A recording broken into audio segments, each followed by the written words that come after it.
Welcome to our lesson about using the Make Path tool. In this lesson, we're going to create a cam mechanism. We're currently in sketch editing mode. Let's go to Tools on the main menu strip. Scroll down to Sketch Tools. And let's select Make Path.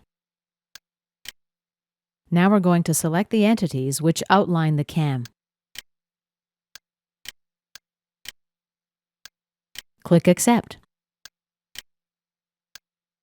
Let's Control-select these 2 points and add a coincident relation.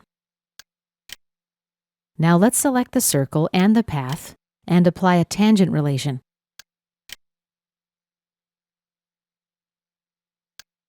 Accept. Here we're going to apply a fixed relation. Accept. And let's see how our mechanism works. OK. Let's deselect everything by clicking in blank space. In order to edit the path, just select it and the Path Property Manager opens. And here we can make our modifications. Let's cancel out. Or we can simply right-click in the graphic area and select Edit Path. And let's cancel out of the Path Property Manager. This concludes our lesson about using the Make Path tool.